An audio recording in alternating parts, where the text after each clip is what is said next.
Okay, everybody ready to Let's go. start segment 4? Go. A 9-minuter. I say that now. It's a 9 minute. Okay. All of them, the various tapes are rolling.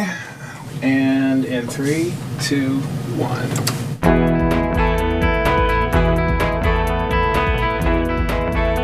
Welcome back to the Growing Bolder Radio Show. I'm Bill Schaefer with Mark Middleton. Our special guests today, Roger McGuinn and Camilla McGuinn. And Roger, if you don't remember, he was the guy in The Birds, the one with those crazy blue little square glasses back in the 60s. And you were the epitome of cool then, Roger. You guys were eye to eye with the Beatles, Dylan, the Stones, and the thing that blows us away about you is you're just as cool today. Oh, wow. No, but and follow me on this, because I'm not just throwing that out as flattery, but we just find you fascinating.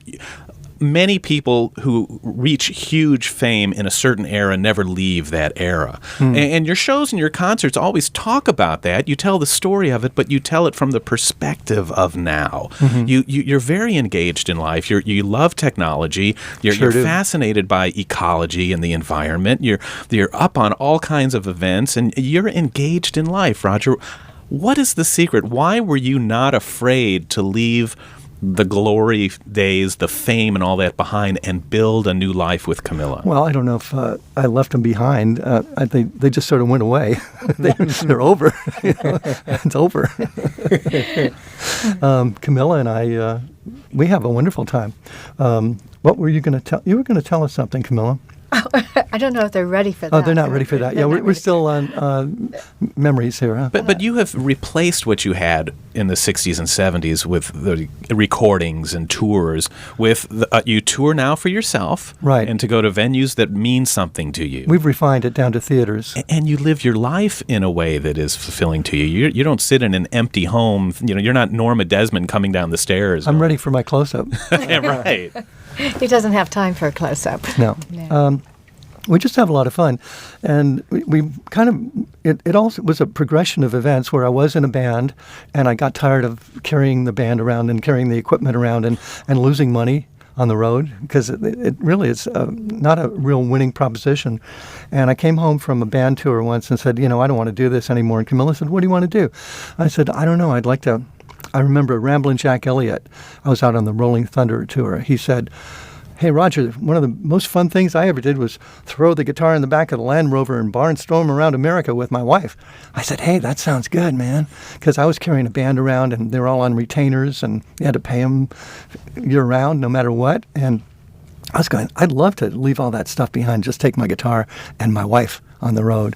That sounded like heaven. So I came home and told Camilla that, and she said, well, okay, let's see if we can get some bookings. And I said, oh, by the way, you're the road manager. And she gulped and then became the road manager. People wonder in their minds, you had so many hits then. Do you still write great music now that the record companies just don't distribute like that? There's not a big market for that, but there might be in the future. We are the record company. We are the record company now. And we do distribute all these great songs. I mean, when people hear May the Road Rise to Meet You, they just come out of the concerts immediately and say, I want that song. You're not going to hear it so much on radio. You might hear it on NPR, which is only radio that his fans listen to. In fact, there's an NPR video of me doing it with the Rock Bottom Remainders. It's up there right now. Yeah. So, but it's a different world. And fortunately for Roger, because of his love of technology, we moved out of the standard building and became virtual. And that all of his CDs now can be bought online or at the venues. And they're Amazon.com, which cracks me up. Everybody, when you listen to people now, is it on Amazon? Of course it's on Amazon. It's the new benchmark of validity. Right. Then you're somebody. It's somewhere. But it's the door for everybody. There are still, with Rogers fans, they are NPR listeners, and they do like to have they do like to have that thing in their hand. So when they come to his venues, they love to buy it there. Some of them don't get online still, but they do go to concerts.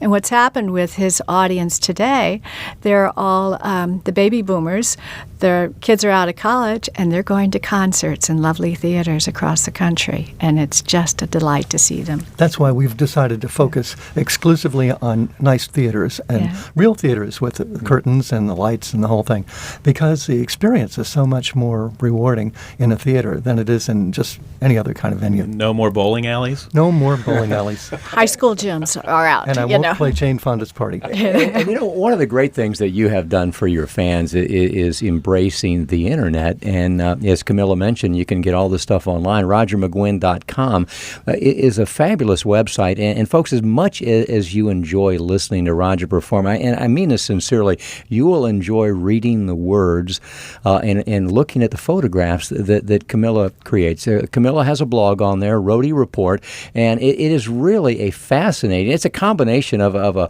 historical look. I mean, you're touching back and forth, jumping from one era to another in a way that ties together beautifully, but also as an inside look at your life with Roger on the road. Obviously, you enjoy doing it.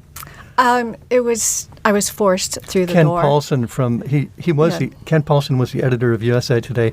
We went to visit USA Today, and Ken said to Camilla, "You've got to write a blog." Because I talk a lot. And But you know, a lot of people got to write a blog. You've written something that is really, really good. Well, thank you. It's not easy. I was never sure if I could put together a sentence, but I get so excited. And Roger always reminds me, because don't worry about what other people think. You're writing it for us so that we'll remember what we did. And take a lot of pictures. And take a lot of pictures, right. But it's fun. When we go to a place, when I first started incorporating his history, I remember, I think the first thing was about Peter Fonda. And I said, we were going through Montana. I said, Peter lives in Montana. What do you remember about him? And then I incorporated, we're driving through Montana, and then I flash back to 1960, whatever Easy Rider was, and tell the story.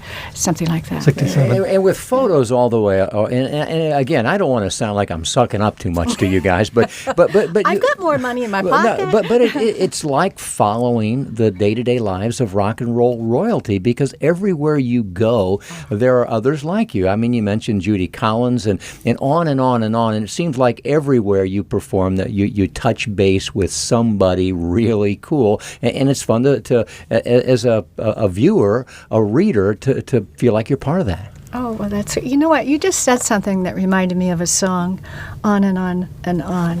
Well, this is a song about how it was in the village when I was working for Bobby Darin and going down to the village at night. And it's a song Camilla and I wrote. It's on what CD? Limited edition. Is that on Amazon.com? McGuinn.com.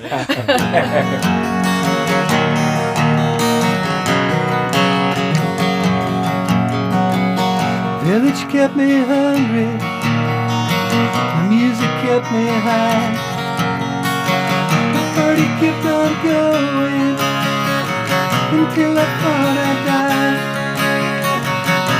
A voice inside sang so sweet and low, said it's on and on and on and on and on and on we go. I first knew I loved you when you turned around. You finally gave me courage to get up off the ground. A voice inside that couldn't lie said it's on and on and on and on and on and on we go. The voice inside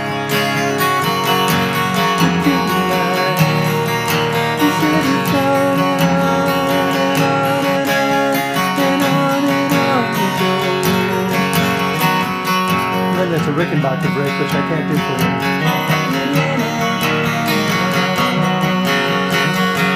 And it goes to another verse and ends up. There's nobody that could do the Rickenbacker break but you. That's great. All right, we faded out right there to the. So we've got one more longer segment. Right.